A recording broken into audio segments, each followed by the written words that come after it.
Welcome back to the Nate Wenke Podcast, and today I got my friend Fernando on. Thanks for coming on. Of course, I'm happy to be here. Thank you for having me. Heck yeah.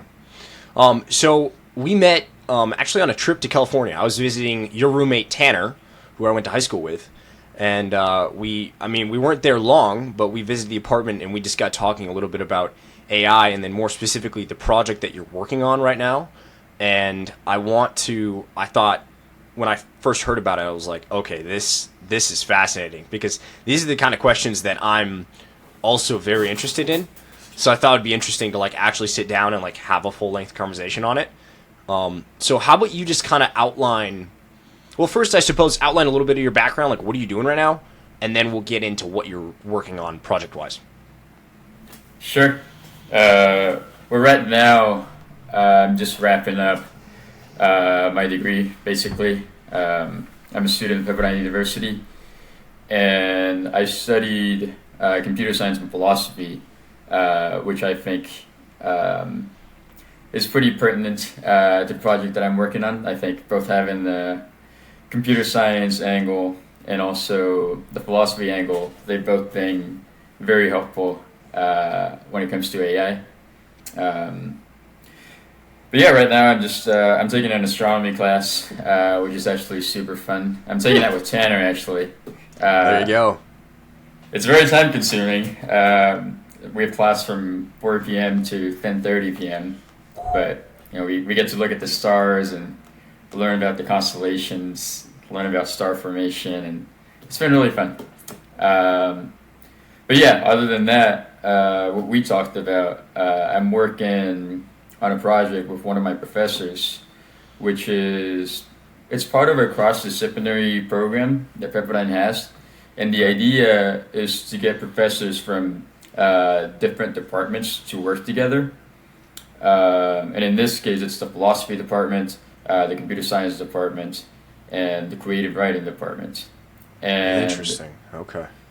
Yeah, right now, AI is kind of taking the world by storm, and you see ChatGPT in the news a lot. And obviously that brings up a lot of possible benefits, but also possible concerns for academia. And we just thought it would be interesting to do sort of a deep dive into it, to maybe inform ourselves a little bit better about it, and then hopefully get to a position where we can inform others a little bit better about AI. Yeah, what let's take a step back. What initially drew you to do the combination of philosophy and computer science? That's quite the interesting combination that you don't hear that often, at least from my experience. So what was the draw there? No, I agree. I think it's certainly unusual. And actually, until I came to Pepperdine, I hadn't really... When I came to school, I think I wanted to study entrepreneurship, but Pepperdine didn't have an entrepreneurship major. And then I just thought, okay, what else do they have? And I thought, I've always liked computers, so I'd like to study computer science. Pepperdine actually doesn't have a large enough computer science program for it to be a full-fledged major. So you had to pair it up with something, and the two options were computer science and math, or computer science and philosophy. And I think initially I was gearing more towards the computer science math side. Mm-hmm. Because it's not that I didn't choose philosophy, because I was shying away from math. I also like the mathematical aspect a lot. But in high school, I took one elective, which was a philosophy class. And I had a very eccentric teacher. As any good philosopher should be a little bit eccentric. Oh, yeah. And yeah, she was just a peculiar lady, but I'm very grateful for her because she instilled in me, the incipient desires of wanting to delve deeper into philosophy. And I think because I took that class with her, when I was deciding between the two, computer science math or computer science philosophy, I thought, I might as well give the philosophy a try. And then once I tried it out, though, and initially, I guess one thing that I get a lot when I mention that, people think they're such different things. One of them seems to be more on the humanities side, and computer science is more on the science math side. Mm-hmm. So a lot of people ask me how those two tie together. And when I chose the major, I didn't know how well they tied together. I just chose it. But once I started taking classes, and I took logic on the computer science side, I took a class called Formal Methods, and then I took logic on the philosophy side, I realized that the two are inextricably linked, and maybe more so. Obviously you need to know math, but you don't need to know as much math as people think. To actually program, you need to know like some basic math, but it's not super mathematically complex. I think what you need to know more actually is logic. And the logic that you use on the philosophy side is the exact same logic that you use in the computer science side. Like we would not have programming languages or computers without the logic that Aristotle developed over 2,000 years ago. And I think if you ask me like what ties the two together, I think it's logic. Logic is the glue that ties both of them together. And I think most philosophers, if they've had proper logical training, they could transition pretty seamlessly into computer science, which I think is something that a lot of people don't realize. Yeah.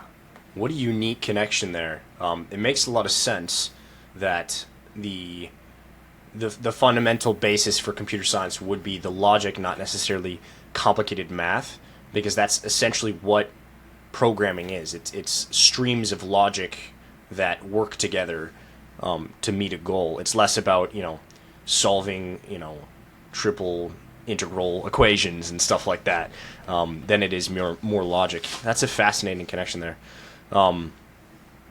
Okay, so those two drew your attention. Diving into it, you saw how they were more linked than what you might think. And then what year are you again? Senior. You're a senior. Okay. Yeah. Yeah. So, what drew you to this project? Were you chosen? Were you did you want to do it? What was the impetus there? What was the start? I honestly did not know about it until my professor asked me if I wanted to be a part of it. Had I known about it before, I would have been interested. I would have been interested. Like, it is an interesting project, and I think I understand why he chose me. Like, I think he knew this sort of stuff is right up my alley, and yeah, particularly, the interconnectedness of the computer science and the philosophy for this project. I think that might be why he chose me for it, but I did not know about it before then, so I can't really say.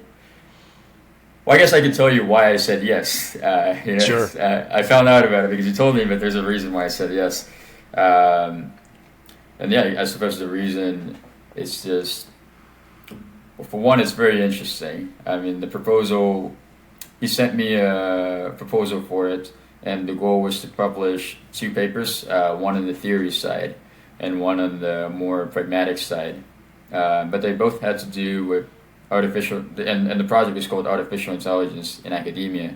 And I've always been interested in AI, but particularly, like come last November, it started blowing up.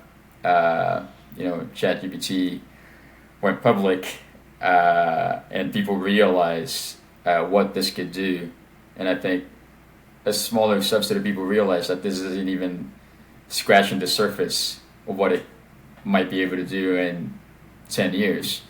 But I think just the combination of the philosophical richness of it, the computer science aspect, and also, the flavor of the times. I think this right now would be very useful. Hopefully we'll have something worthwhile that we can put out, and we'll have something useful to say. Mm-hmm. What would you say the primary objective of the project is? I know you want to publish some stuff, but what are the primary questions you're trying to answer specifically? I suppose the primary objective would just be to get a better understanding AI, particularly what are known as large language models. Just AI language models. I think that's the primary goal.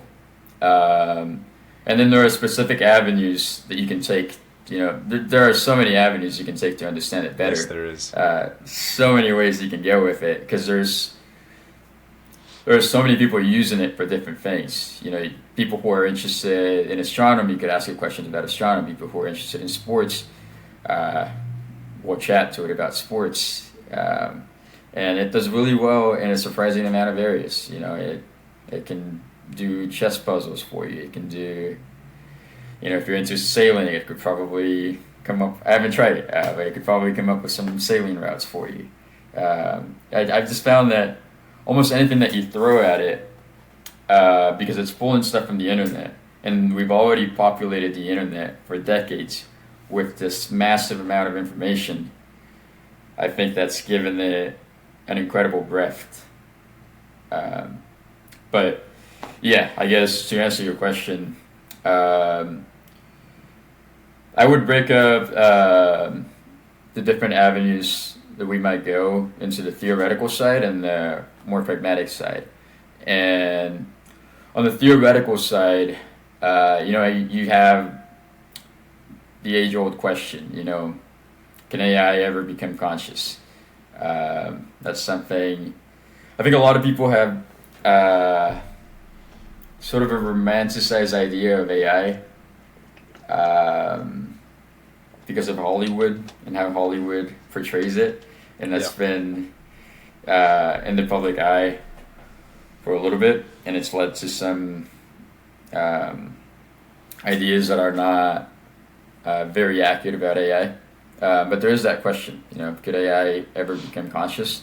We could talk about that if you would like. And then there's questions about authorship. ChatGPT writes something and the student turns it in. Who really gets credit for that? Because on the one hand, it seems like there's a science of prompt writing. Like it seems like if you give ChatGPT a different prompt than I give it, and maybe you prompted it in a better way, you could get a different response than I get, and the response that you get might be better. So in that sense, there is some skill to chatting with ChatGPT, and people who do it better will probably get better results. So should you give credit to the prompt writer because he can write a better prompt than other people? Then there's the question of, the people who actually programmed ChatGPT or who programmed these AI systems, should they get any credit, even if the technology is being used for something that they probably could have never envisioned? Someone just programs it and they put it out there, and they have no idea that someone's going to use it to make a song later on. So should this person be credited in some way? And then if you take into account the fact that it just pulls everything from the internet, well, then should you give everyone credit because we've all contributed, to the World Wide Web? So I think that's an interesting question. Then there are questions of, this is actually what we're focusing on right now at the current stage of the project, but there's the question of AI immunity, which is particularly pertinent in academia. And it's to think about what sorts of assignments might be AI immune, that is to say that a human would be able to do them and get a good grade, but AI, if it attempted to do them, it would get a grade that's maybe not a passing grade. And that would be the ideal AI immune assignment. Like the ideal AI immune assignment is one that you can get a human to do it, and if the human, the student studies, they can get an A, but then you try to get ChatGPT to do it, and it fails it. If that happens, then you have some sort of AI immunity. And I guess I would distinguish, I don't know if this is official terminology, but this is the terminology that I've been using. But I like to distinguish between contingent AI immunity and necessary AI immunity. And, contingent in philosophy just means that it's possible that it is and possible that it's not. So it's something that might be true by sheer happenstance, but it's not necessarily true. So to give an example, like right now, I think contingent examples of AI immunity are that there are like certain, ChatGPT doesn't have knowledge of events past a certain date. So if you wanted to come up with a contingent AI immune assignment as a professor, you could simply assign reading a news article that's after the date that ChatGPT is trained for, and ChatGPT wouldn't be able to pull that information from the web.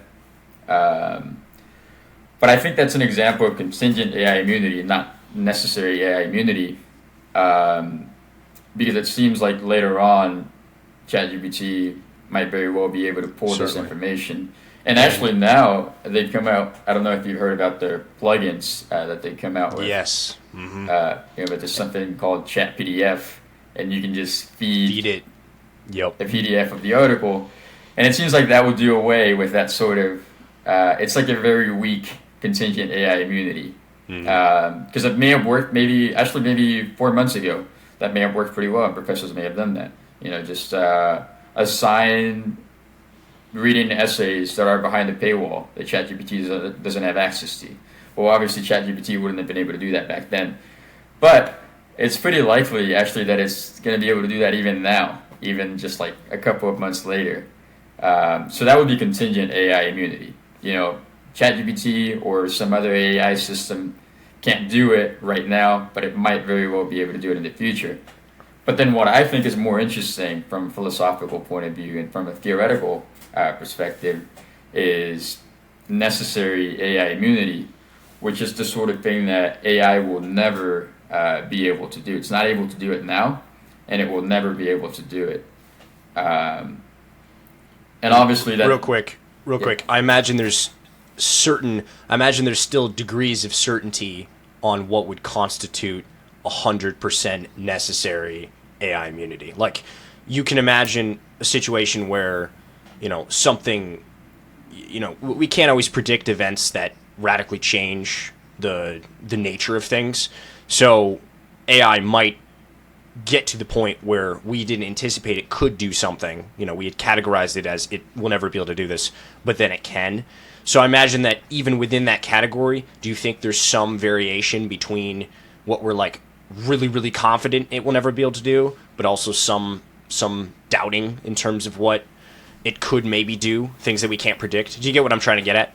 Yeah, no, I do. I mean, humans are pretty fallible, and a lot of the times they say, hey, this thing could never happen. Yeah, and exactly. 5 years later, it happens. In fact, real quick, just an example of this, when the lead scientist was working on the atom bomb during World War II, and I cannot remember his name. Do you happen to know the name of the lead scientist who was working on the atom bomb?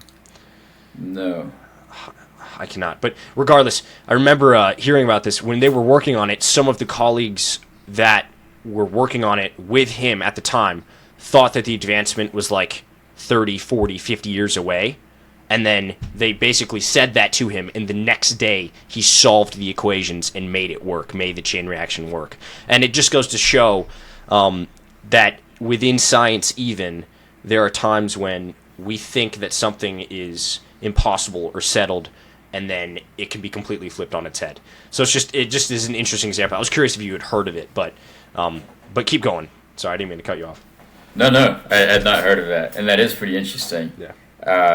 And I'm glad you brought that up because a lot of people, if you want to touch on the question of whether AI, whether it's good or bad, I actually think like talking about nuclear power is a pretty good analogy for that. So we can talk about that later if you would like. But to answer your current question, I think it is good to maintain a sort of epistemic humility, not think that whatever we say is the case necessarily is the case, to sort of have the humility to doubt yourself a little bit. Yeah. And recognize that even the things that you predict, maybe you have very good reasons for believing that thing, but still recognize that you could have made an error somewhere. You're human, you're not infallible. So I think it's good that you brought that up. And with regards to what I'm saying with necessary AI immunity, what might happen is that we might, if something genuinely is necessarily AI immune, that will never change, just by virtue of what necessary AI immunity means. Mm-hmm. But it might be that we might misclass something, and we might say that, oh, this thing is necessarily AI immune, and it actually wasn't.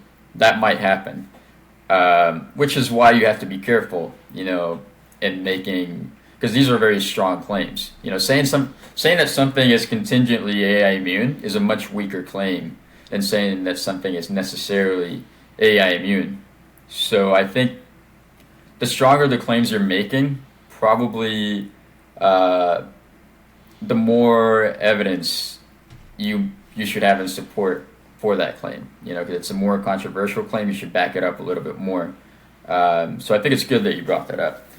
But nonetheless, I was just going to say, do you have an example? You may have just been getting to it, but do you have an example of like something that you would think might be necessarily AI immune?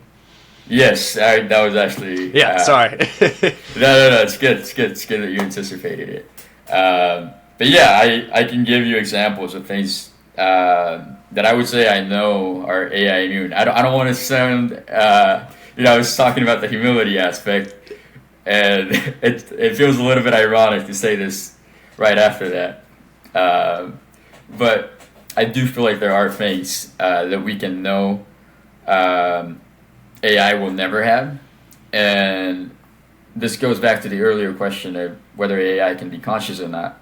But I think AI, just by its own virtue, if we're just talking ones and zeros, just programming, and you're not adding some biological component to it, we're just talking about the programming, I think that will never get you to consciousness. It might get you... are you familiar with the Turing test? Yeah, I'm familiar with it.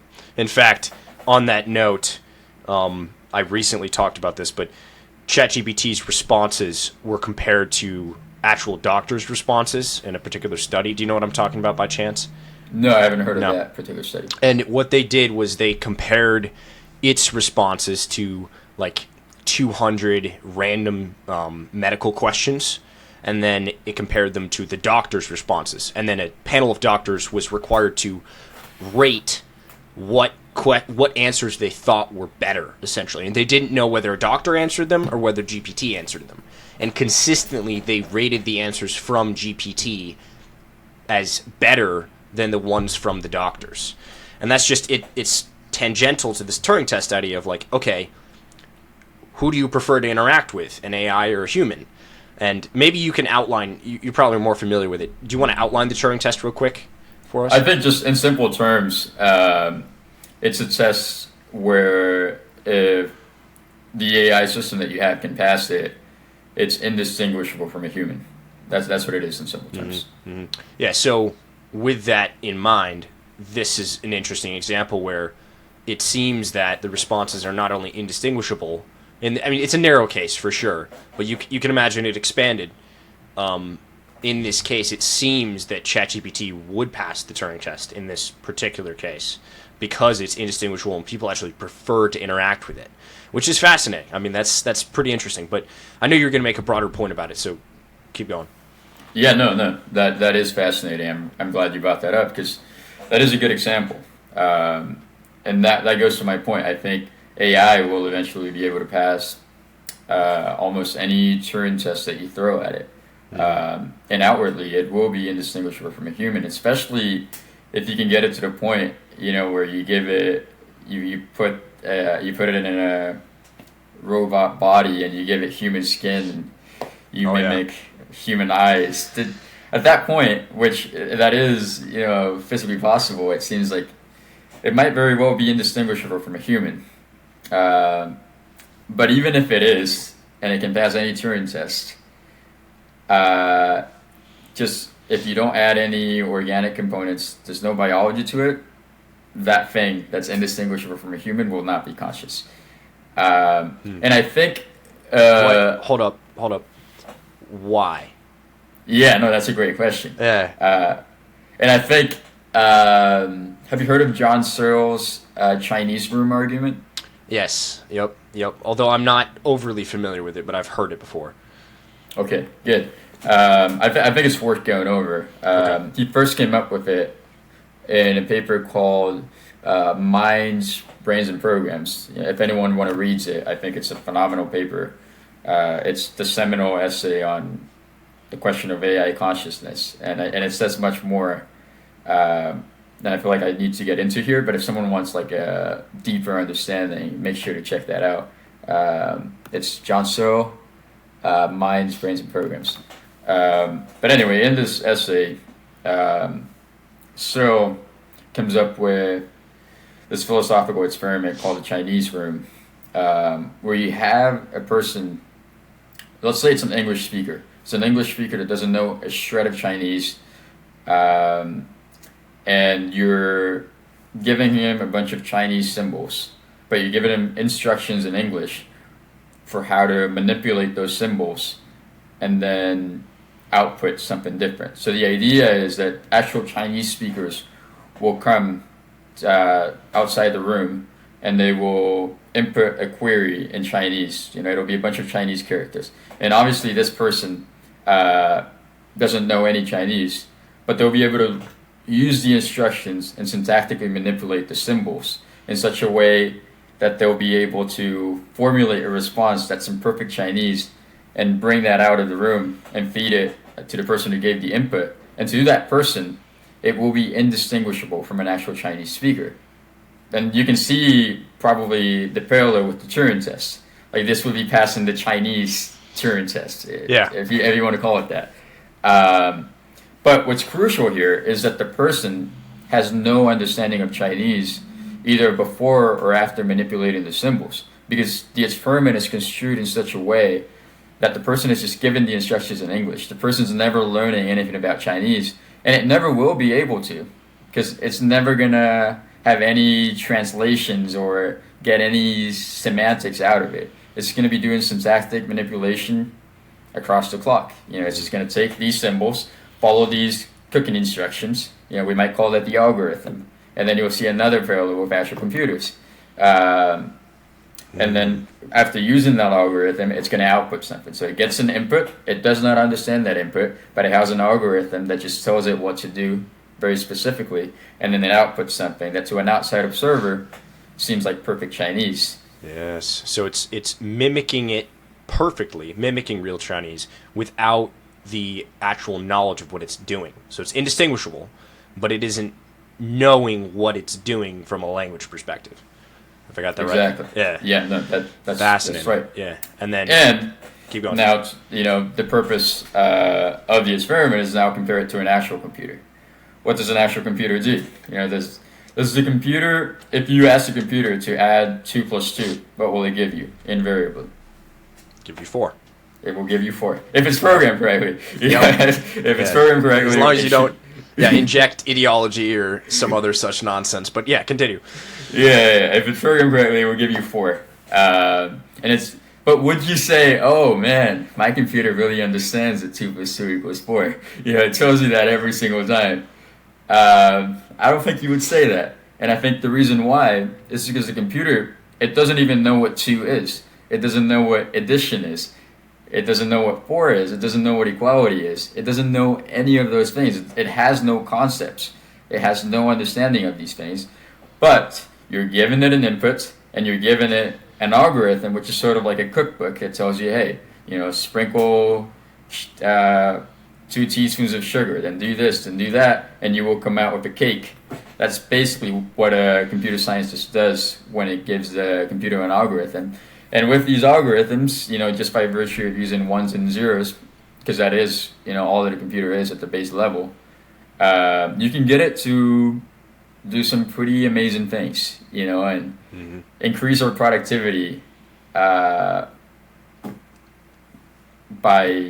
an incredible degree, especially now with these new AI systems. It seems like even more, and that goes back to the fundamental question of computer science, which is what can be automated? What tasks that are repetitive, that humans currently do, which of those tasks could we get a computer to do them such that we'll have more time to devote to other pursuits. That's the idea, I think, with technological growth in general. It allows us to be more productive, and I think computers are very good for that. And these AI systems, to get back to the point about the Chinese room, they're just going to be very complex systems, but they're going to, at the basic level, like what ChatGPT does is no different than what the person in the Chinese room is doing. ChatGPT has been programmed with an algorithm, and it's relevantly different with machine learning, because machine learning, as the name implies, the system can learn a little bit, but that's a misnomer, because it's not learning in the sense that a human does, that it has understanding. It just has the ability to create new instructions for itself. That's basically what it does. But even with that, it's as if you gave it like a more complex cookbook that allowed it to do more things. Mm-hmm. If you did that with the person in the Chinese room, like you gave him more detailed instructions, like maybe at the beginning you had instructions for that person that allowed it to give the correct response 50% of the time. Did it have any understanding? No, it didn't. But then you come up with more complex instructions that allow it to give the correct answer 100% of the time. Does it have understanding then? No, still no. So this might be analogous to these AI systems. They might just be more complex systems that are more useful, more applicable, more accurate, maybe even, hopefully. But they're still not going to have a shred of understanding. And that's why I can make that claim, which seems, it's a pretty big claim, I will say. Sure. It's a big claim to say that AI by itself, put in, because I think if you try to mimic the human brain and I'm not a biologist or a social scientist, so I can't elaborate on that part, but I do think there's something about consciousness that requires a biological component. A biological component is essential, from what I know, for consciousness. And sure, like there might be, some people say somewhere in the universe there might be synthetic life forms, not necessarily the organic kind that we know. And it would be awfully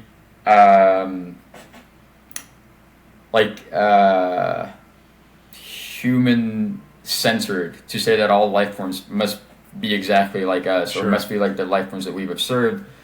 I don't think that's the case. I don't think everything must be just as what we've observed right now. I think there could be other sorts of life in the universe, and there might be synthetic life forms as opposed to the organic life that we know. But I think just the program in itself, just the ones and the zeros, that will never get you consciousness. And the reason why I think is elaborated by Searle's Chinese room. The computer is just going to be manipulating symbols. So that's why I would make such a strong claim. No, it's fascinating. Lack of humility that I have right now. No, you're good. That's why we covered at the beginning, the whole humility thing. So it's good that you brought it up. Yeah. So, I mean, okay, man. There's a number of different routes we could go down. This might not be quick, but I want to ask you about it. So, you keep saying ones and zeros, bits. Mm. What about qubits?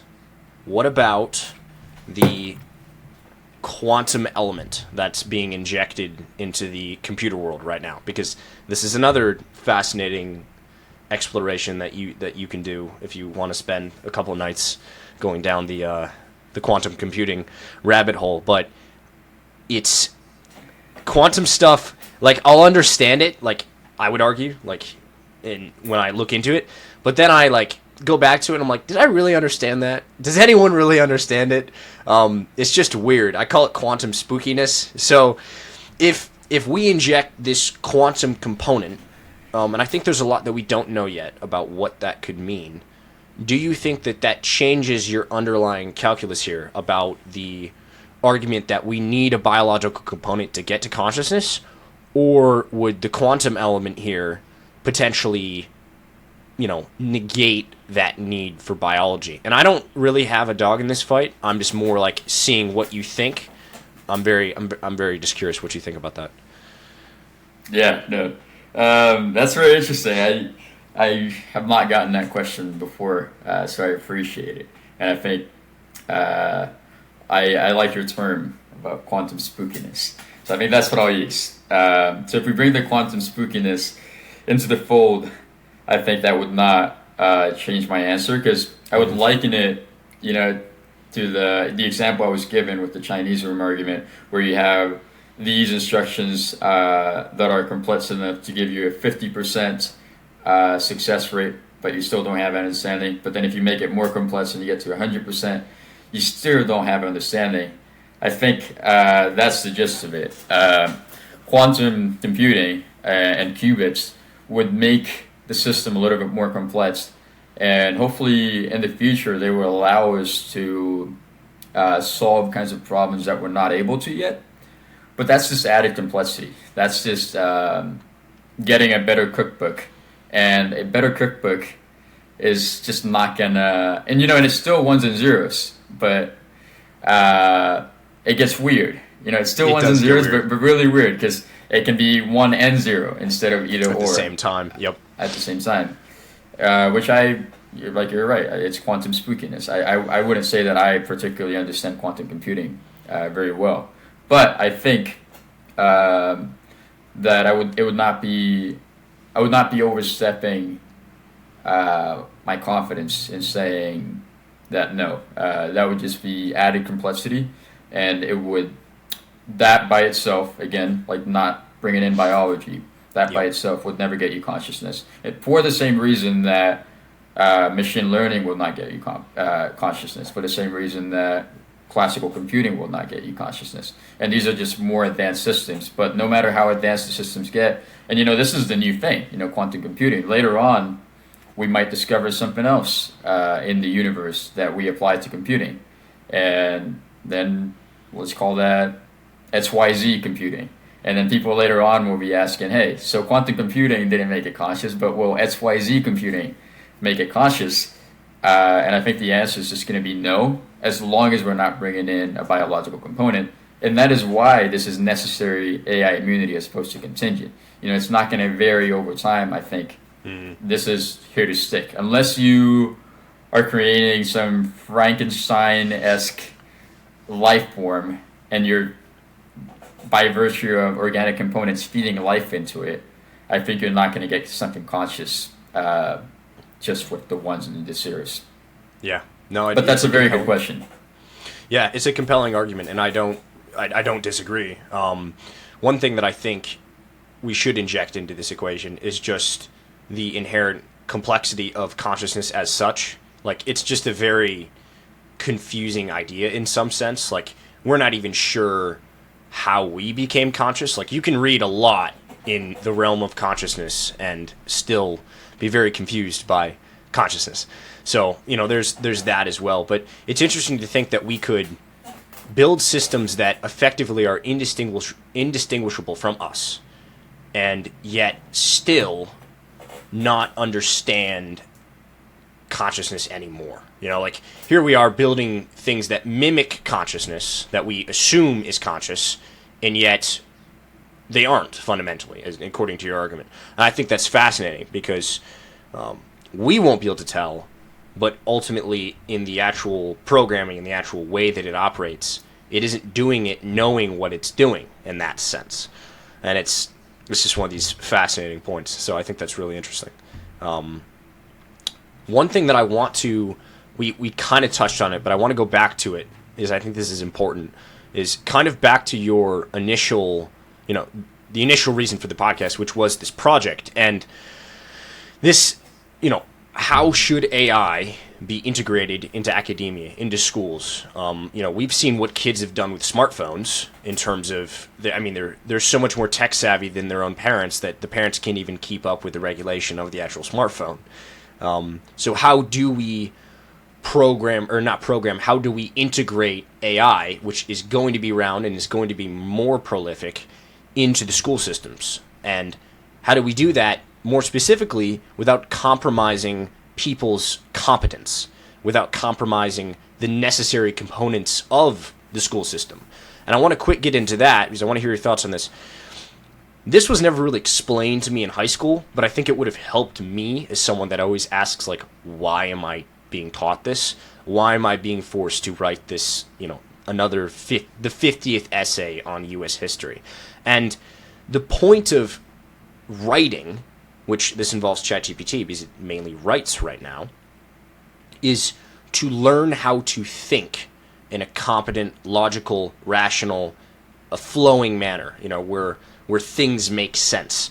And one of my concerns is that if you don't do the hard work of learning how to write, you won't really learn how to think. And with ChatGPT into the equation, if you don't learn sentence structure, if you don't learn how arguments are supposed to be logically created, essentially, you will end up in a situation where you have a population that's far less competent than it used to be, even though it has tools that are far more competent. But the actual individual won't understand what's going on necessarily. And this is my great fear, specifically with the writing component of ChatGPT, that instead of actually writing out an essay, you're going to just use ChatGPT to do it. And as GPT gets better and better, it's going to be a war, essentially, of detection systems that try to detect AI language model writing, and then GPT getting better at being indistinguishable. So what do you think of, I know that was a lot, but what do you think about that particular component about writing? How do you think we're going to tackle that? Yeah, no, I think that's a fantastic question. And I think that shows that you understand the gravity of this issue. It could be used for good, and it could increase our productivity, but it could also be used for purposes that might shortchange our own personal or academic development. And it is a worry that I think any good professor or any good teacher should be thinking about, and they should be thinking about how to address that. Because I think you're correct that writing is a very important skill, and I think it's very tied to thinking well. And thinking well is very important, so is writing well. Or at least being able to do so, I think that's not an ability that we should lose with the advent of these new technologies. So then teachers are left with, they have to make interesting decisions, I think. And there are always trade-offs, but I think and this is also, I think, the AI immune assignments that we were talking about sort of tie into this. Because if there are assignments that are AI immune right now, whether contingently or necessarily, it seems like we can use those assignments to, maybe we'll have some assignments that incorporate AI, but it would still be good to have some that do not, to make sure that the student is not exclusively relying on artificial intelligence and is shortchanging, his own abilities. And I think it's a nuanced balance, because this eventually, we're already, I think it's being used in the workforce. And if high school and college are to prepare you for the workforce, and you will be using this tool in the workforce because it can increase your productivity, it doesn't seem wise or prudent to just do away with it completely, because this is something, if you restrict it completely, once the students, suppose you have a university that decides, okay, we're going to have a zero AI policy, and they're going to be very strict about it. Maybe they're going to have metal detectors or whatever when you walk into the classroom, and make sure you have no AI system in it. It seems like, yeah, it's kind of a silly example, but some school could do that. And if they did that, it seems like they would be shortchanging the students in some way once they got out into the real world and they started working, and all of the other workers were able to use these AI tools or technological tools to bolster their productivity and do maybe what these students who don't know how to use these tools would do in 3 hours, they could do it in one. So that would be a pretty big shortchange. And this is a conceivable scenario that could occur. But then on the other hand, if you just give it free reign, suppose you have another university that is, okay, let's just have 100% AI policy. Let's just use it all the time. But let's not even think about it. Let's just let the students do whatever they want to do. It seems like they would also be shortchanging their students, wouldn't they? Because the students would be missing out on developing critical thinking skills, developing writing skills. And it seems like you don't want that either. And I give these two extreme examples because it's useful sometimes in philosophy to think about two extremes to sort of find the healthy medium. And it seems like in this case, you wouldn't want to completely restrict AI, out of a worry, and become sort of a Luddite, just try to do away with technology in any way that you can, because it's just a tool. It's not. Some people demonize new technologies and they think they're gonna end human civilization, but they're just tools. They allow us to do things more efficiently, and that can be good or bad. People could, if you become more efficient in doing good, that's a good thing. But if you become more efficient in doing evil, that's problematic. So that's sort of what. Yeah. Yeah. One example, real quick, that I wanted to bring in just to kind of illustrate this issue of integrating AI. It's like, imagine that you're going to school for engineering, but you're not allowed to use a calculator. It's like that would just be idiocy at one point. You still have to learn your multiplication tables, but also in this scenario you still have a problem of, well, how much are you allowed to use your calculator? How much should you know the underlying calculus behind what you're doing, even if you're never going to use it in the field? And I think that balance has been negotiated over time, and with AI it's going to be faster and more tricky to navigate, because it's just the speed at which it's accelerating is, like calculators got marginally better. I mean, definitely there was some vast improvements, but it wasn't like the speed at which technology has entered, the university, let's say, is accelerating, at least from what I can tell. And AI is kind of like the culmination of that. Like, yep, now it's really accelerating. So in ways that we had time to kind of work out the regulations on, like, okay, how much should we allow calculators? How much we shouldn't? Oh, this new one can do this feature. Okay, should we allow that on tests? Should we not? Those kind of questions, those are, they're more complicated, and they're more, the speed at which they have to be asked and answered is heightened in this scenario. So it brings in this whole other component of speed.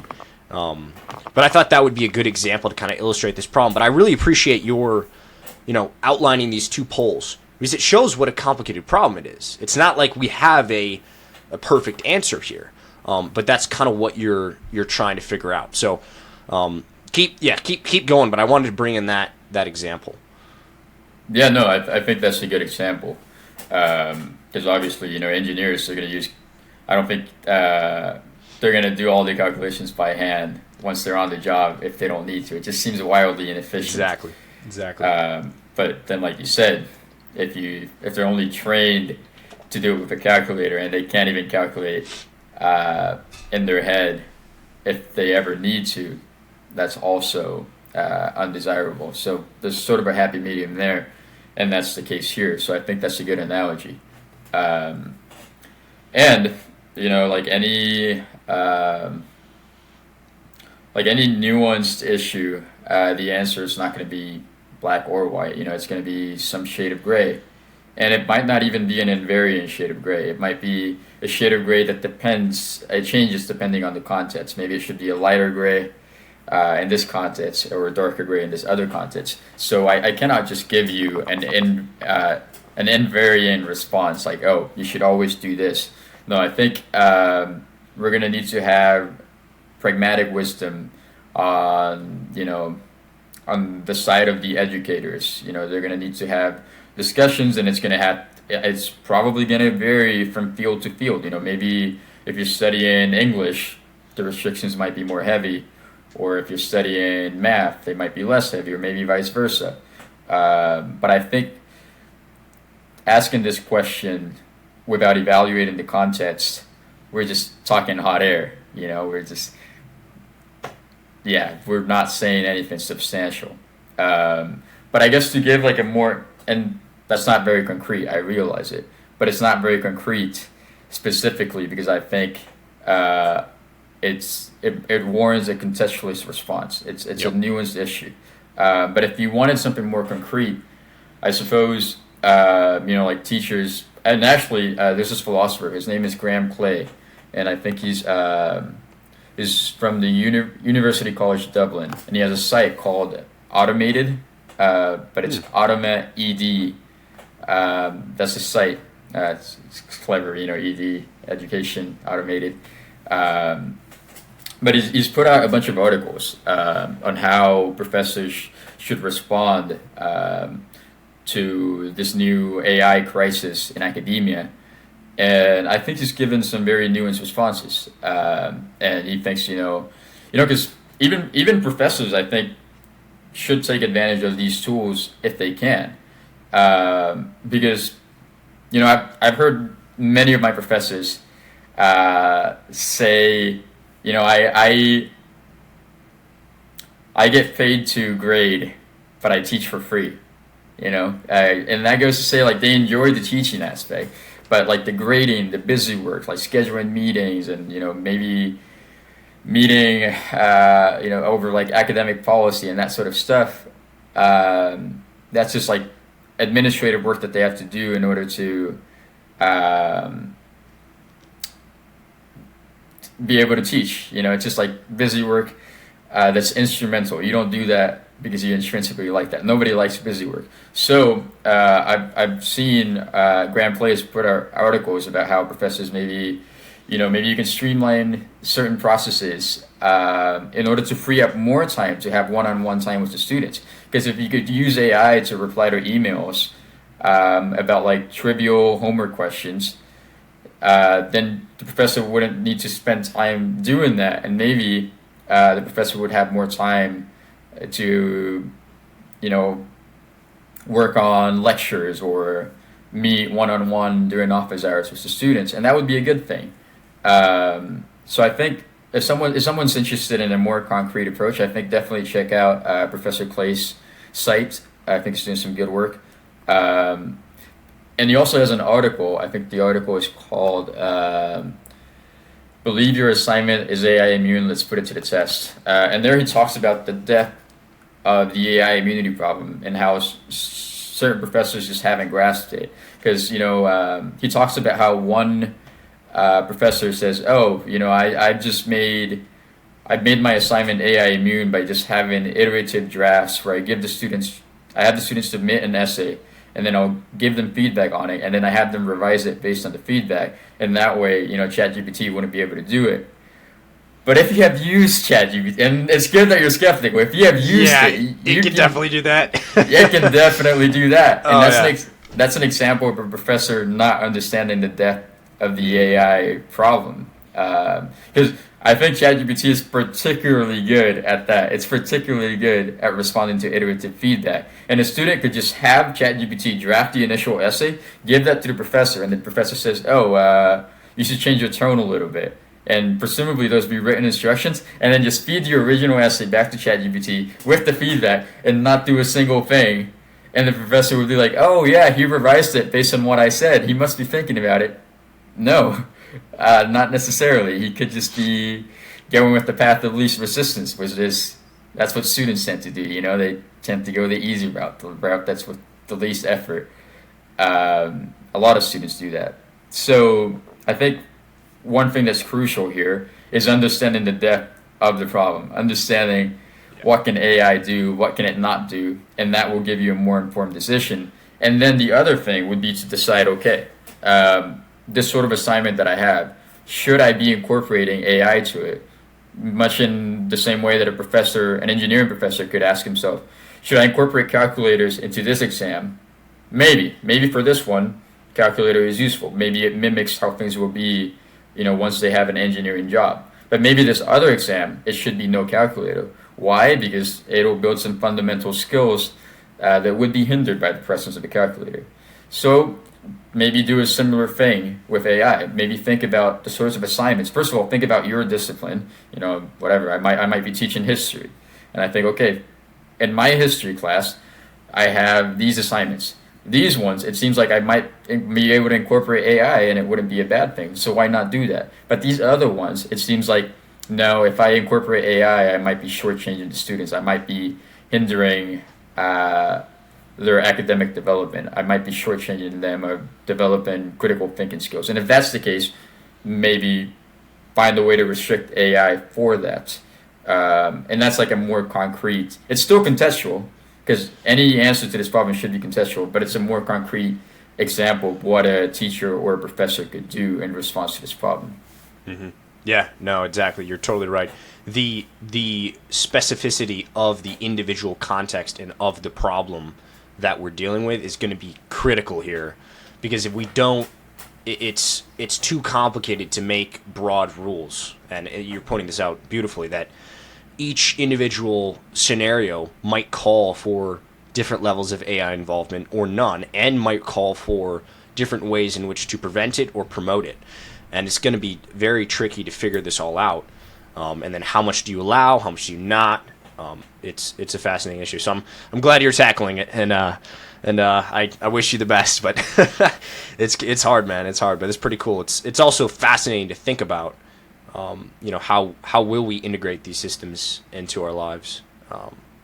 So one thing that you brought up earlier that I wanted to circle back to was this question of good and evil in the context of the atom bomb, I believe, is what you were going off of. Do you want to outline what specifically you were thinking there? Because my guess is we have both thought about this problem quite a lot. So go for it. Yeah, no, I think we have. And I'm glad you brought up the atom bomb, because I think, if people just ask me, is AI good or is it evil? I think the atom bomb is a perfect example, because you have nuclear power. And nuclear power, it seems like it would be a fantastic energy source. Nuclear fusion is a particularly good energy source. But on the other hand, what else can you do with nuclear power? It seems like you can nuke people. And the U.S. has done that twice, And that's to use, that's not as good as using it as an energy source. So in the same way, I think with AI, the worry is not so much, it's not what Hollywood has you think. It's not that AI is going to develop a mind of its own, sort of like Skynet, and choose to terminate humanity. I don't think that's going to happen, because AI will not have consciousness. But what might happen is that in the same way that nuclear power is just a really efficient energy source, a really powerful energy source, AI is just a really efficient and very powerful tool. And like any tool, it can be used for good or for bad.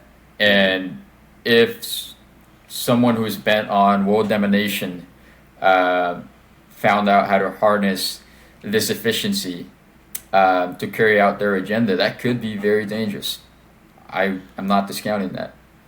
On the other hand, if you're optimistic, it could also be very good. It could free up a lot of our time, so that maybe later on, people will have more time to devote to their families, because maybe the work that they could get done in 8 hours, maybe they'll be able to do it in 4, or maybe they'll move on to other sorts of pursuits that they find more fulfilling, and that's a good thing.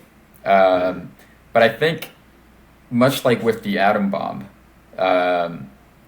it is imperative to be aware of the gravity. When you have really powerful technologies, it's that trite quote. I know I don't want to quote Spider-Man, but with great power comes great responsibility. I think that's ultimately what it boils down to. Nuclear power has the power to do a lot of good, but it can also be destructive, and I think it's the same thing with AI. Yeah. Have you heard of John Vervaeke by chance? No. Okay, so when we visited you in California, or visited Tanner, I suppose, we went to a conference where John Vervaeke was there, and what he has, he's a professor of, I believe it's just psychology, but I could be off about that. It might be evolutionary psychology. Either way, smart guy. He is concerned specifically about this problem of AI, and what you just brought up in terms of, what his specific concern is you could call it the alignment problem. How do we ensure that when we give an AI an objective, that it doesn't go about achieving that objective in a way that we don't want it to go about it, if that makes sense. So you can imagine scenarios where, and this is a, maybe far-fetched example, but it'll illustrate the point. We say, your primary objective is to end all human suffering, right? Like, no more human suffering. Like, that's your primary objective. Well, one way to do that is to kill everyone.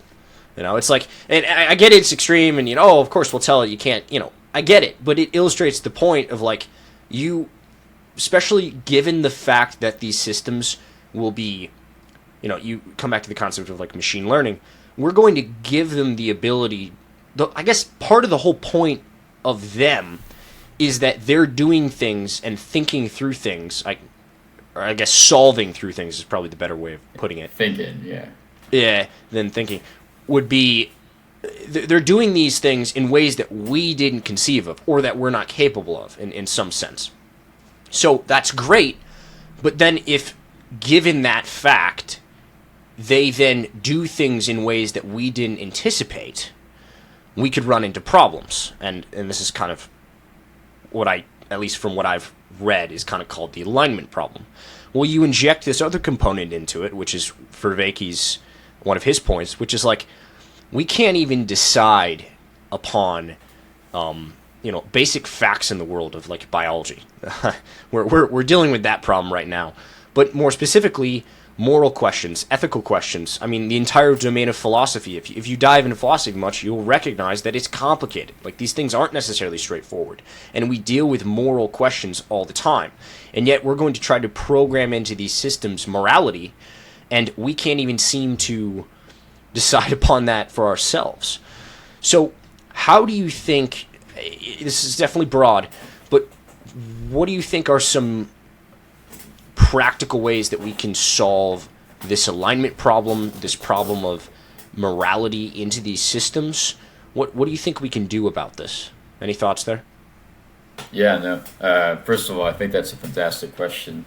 It's a very important question, and I think you've given a great example of the alignment problem gone wrong. End all human suffering, just kill everyone. Obviously, that's very misaligned with what I assume people would mean by ending humans. I hope people don't mean that when they're talking about ending human suffering. Maybe I hope they're talking about ensuring everyone has enough food and creating conditions that alleviate the suffering by not getting rid of the people who experience the suffering. But you're right. If you just give AI that instruction, that's one way to do it.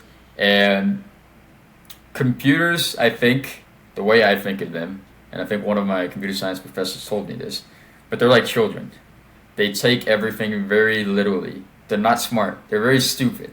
They're like toddlers. You have to be very specific in what you tell them, because otherwise they're just gonna take it at, they're not, because they don't understand.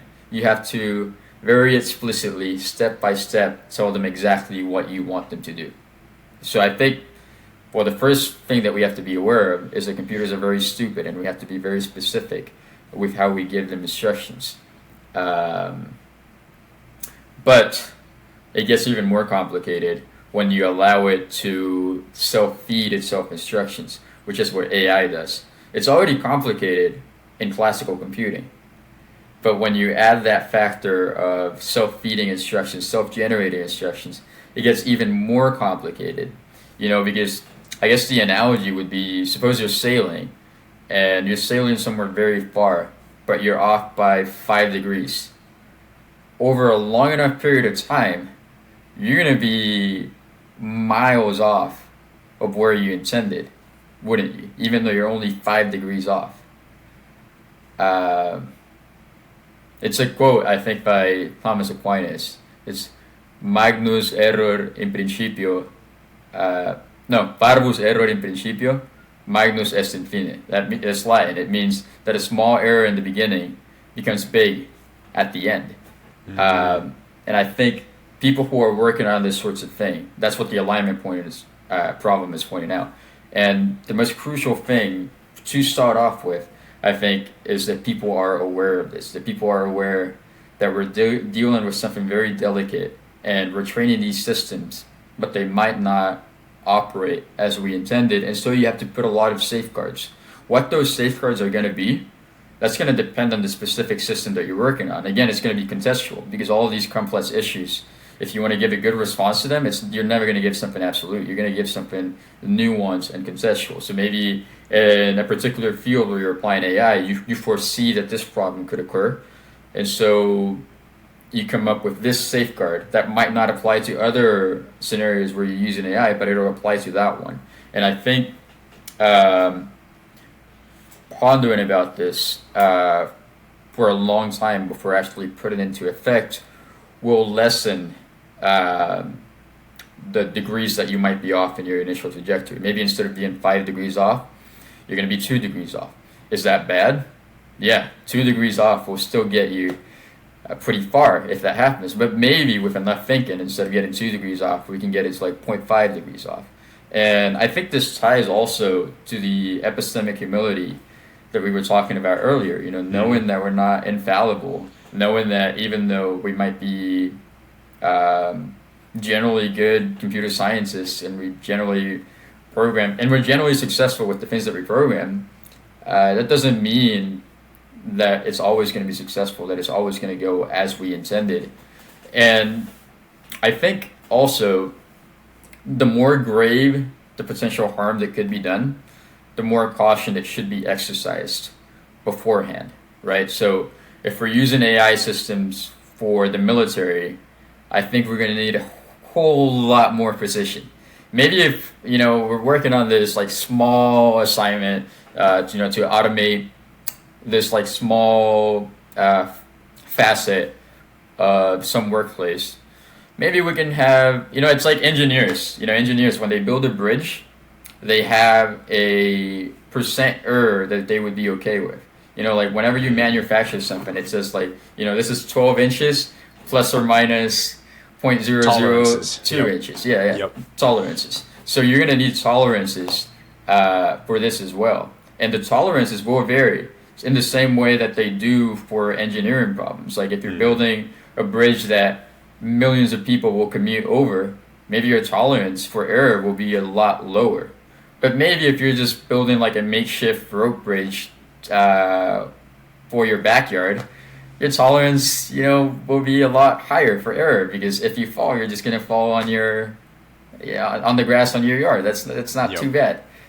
So I think that's what we're gonna have to take into account here. It'll be contextual, and it'll require humility on our end, and realizing like these are big issues. We should be very careful, and we should also realize that being 1 degree off can send us in a completely different trajectory than we imagine, particularly with AI systems, because they have self-feeding instructions. Yeah. So I agree with everything that you just said. My concern is that people won't have the epistemic humility. The people that are actually going to be using these things, at least, you can say like the majority of people will, and that might be true. But you can imagine the 10%, the 5% that won't, the Chinese Communist Party probably won't have the epistemic humility. And this is what concerns me, is that the incentive structures seem to be skewed towards developing it as fast as you can to then exploit the power and the competence that it brings you. Well, it might be, and this is one of the points that Vervaeke makes and someone like Sam Harris makes, which is that it's probably the case that it's easier and faster to develop not safe AI than safe AI. It's probably easier to just jump to using it immediately, when in fact we should be concerned about testing it in a controlled environment before, let's say, releasing it, per se. And this is also another issue within, a regulation perspective, what tends to happen with regulation is something bad happens. People don't wear seatbelts. They get in bigger and bigger, or they have higher percentages of death. More people die. Maybe we should implement something to help restrain them. Regulation tends to happen after the bad thing has already occurred. And within AI, one of my concerns is that things are moving so fast that you're incentivized to build not safe AI instead of safe AI. And then on top of that, it might be, quote unquote, too late to try to regulate something at the speed that it's moving within the AI field. So I don't want to end on a terrible note here, but like I think you're 100% right about it has to be nuanced, it has to be contextualized. We have to have that epistemic humility. My concern is that there will be a significant proportion of people that don't, and I'm worried that the incentive structures are skewed towards that outcome. Any thoughts there on different ways we could handle that? I know it's quite the solve the world's problems. Why don't you, Fernando? But it keeps me up at night. I'll be honest. Like this is what I think about in the context of this when we get to the darker side of things. Yeah, no, it's good that you're thinking about it. You're not gonna like it, but I'm gonna agree with you. Gosh dang it. That this is a serious issue, and there is pretty good incentive to rush things. I think that's correct. And also, I think regulations, we only come up with them sort of retrospectively. The accident happens, and then we realize, oh, we should have done this differently. Why? Because we're humans, and sometimes we have good foresight. A lot of the times we don't. There's a lot of things that we can't foresee. So will that happen with AI? Do I think that's happening with everything else, Engineering companies might have the incentive to develop a bridge quicker, and maybe they'll skip some regulations. They'll cut some holes. And then it happens, it works well, until 7 years down the road where it's got a structural issue in this particular region, then the whole bridge collapses and 8 people died.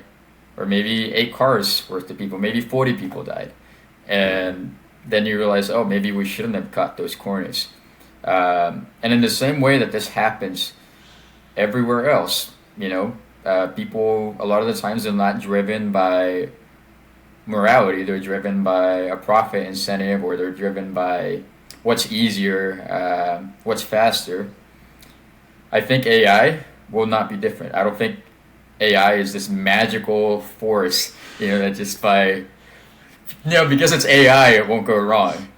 Like, who would say that? I think, so I'm not going to say that. I don't think anyone with any understanding of what's going on here will tell you like, oh no, this thing that you're mentioning, it won't be a problem with AI. I think anyone who understands what's really going on, they'll agree with you. They'll think, yes, this is serious.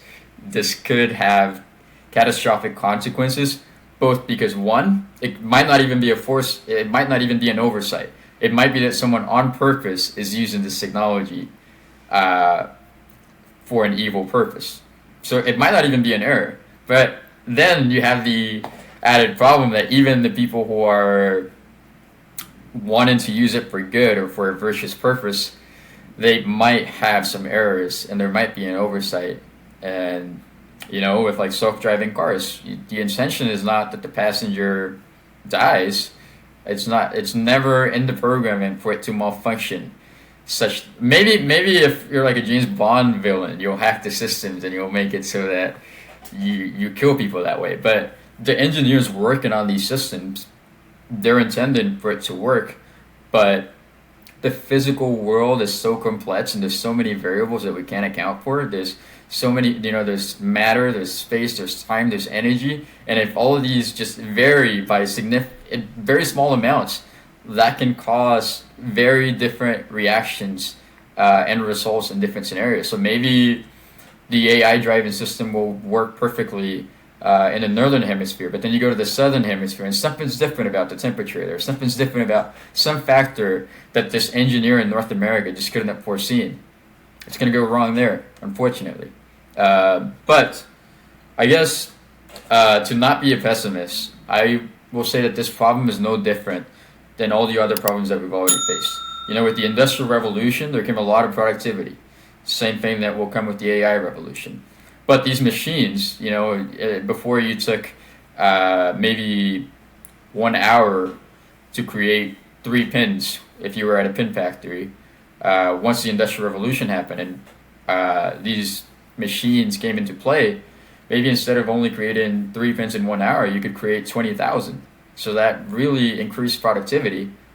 But, every now and then people would lose a hand, they would lose an arm because they would get caught up in the machine. And, obviously that wasn't what the people who designed the machines intended, but it was just an unforeseen consequence. But, we dealt with that. I think regulations have been put in place for people working with big machinery. And I think a similar thing's going to happen. And unfortunately, I think what really, pains my heart is that it has to be through trial and error because, we just don't have the foresight. We're not omniscient. If we were omniscient, we would just predict everything, and we'd make it so that innocent people don't have to suffer. But we're not. So I think what's going to happen is, there will be catastrophes. There will be bad incidents, as much as no one would like those to occur. But then we'll work on them. And I guess that's the optimistic note here. Same way that we've worked on it in other areas, we'll work on it here. But you're right, this is a serious problem, and I think it commands respect, and I think I can tell. I hope most people are like you when it comes to something like this, that they realize the gravity of it. Because, it goes back to epistemic humility. If you're humble enough, you realize that, while these pins could be used for good, they're not toys. It's people's lives that could be on the line, and that's something that should always be taken very seriously. Mm-hmm. Yeah, no, I appreciate that. Yeah, so I guess I kind of want to end here, and then we'll call it good. But yeah, I think a big point also that I want to make here is like these types of conversations. As small as the number of people that might listen to this are. This type of thing, the people that like John Vervaeke that are bringing these up, people like Elon Musk that are calling for, essentially a shutdown of AI development. Like these conversations have to be had. We have to be realistic about both the pros and the cons. We can't sugarcoat things, or we run some serious risks. But on a positive note, we've tackled large scale things in the past, and I think that we have the capacity to handle this issue. The question is, will we rise to the occasion? So that's what I'm kind of asking anyone that's listening. This is something that we do need to have conversations about. We do need to talk about morality, ethics. How do we integrate that into these very powerful systems, and then how do we learn from them? So, anyway, any closing thoughts? But thanks for coming on, man. Closing thoughts? No, I think what you just said is spot on. I would just urge people to really think about these sorts of issues. I think it could never be to your detriment to seriously ponder about morality. I think that's always a good thing, no matter what field you're in. Doesn't matter if you're a construction worker, if you're a teacher, if you're a computer scientist, if you're one of the people behind OpenAI, the people behind ChatGPT. I think ethics is so important. We should never be so enthusiastic to get something out that we cut corners and we forget to think about it very seriously before developing it. I think ethics should always come first, especially with something like this. So I would just second what you said. I would urge any listeners to think about these sorts of things, and also to realize that yes, while this issue is complex, we have our capacity. God has endowed us with the capacity to reason, and any issues that we come through, we can think through them. There's no need to panic and think, oh, AI is going to be the end of the world, or it's an apocalypse. Like, no, there's a reason why we have reason, and I would just urge people to use it. And actually, this is fitting when it comes to AI can never have consciousness. We talked about this earlier because of the Chinese room argument, and because it cannot have consciousness, there are several other sorts of things that it cannot have. It doesn't have the ability to reason like we do. It can only take inputs and via an algorithm produce an output. But we can actually reason. We can actually think. And I think that is a great gift. And that might be the answer to how to think through these issues. We have this amazing gift as humans. We have consciousness. We have reason. We have understanding. Things that AI doesn't have, no will ever have. So let's just take advantage of them. Let's actually think about these issues. And yeah, I think that's a wonderful gift that we have. And no matter how good AI gets, eventually maybe it will write better essays than you and me. Eventually maybe it probably already is better at math problems, better at engineering. It's not quite there with philosophy yet, but in the foreseeable future, it might get really good, and it might put me out of a job, and it might put you out of a job. But no matter what happens, just remember you can always point at AI and tell it, "You're not conscious. I am. I have that over you." So never forget that. Never forget the human aspect that you have. That I think is such a gift. And I think that's going to be key. Because a lot of jobs maybe will be replaced, and maybe they should be, to free up a lot more time for us for other pursuits, maybe more creative pursuits, maybe things that we find more fulfilling. That's not a bad thing. Just think about, I think AI can be an opportunity for people to think about the qualities that make us distinctly human. Like love. AI is not conscious. Is it ever capable of loving someone? No. But you are. So, and so am I, and so are the people listening. We're capable of loving people. And I think, well, what a wonderful gift that is. Very true. Very true. Not a bad place to end on love. So we'll end there. Hey man, thanks for coming on. It was a pleasure. A lot of fun. So really appreciate it. Yeah, no, thank you. Like I said, this was a fascinating conversation, and I think, like you said, these are the sorts of conversations that people should be having. So I really am thankful for you thinking that I have something meaningful to say and letting me come on here. Thank you for that. For sure. Anyone that's listening, thanks for making it this far. We appreciate it, and we'll see you on the next episode.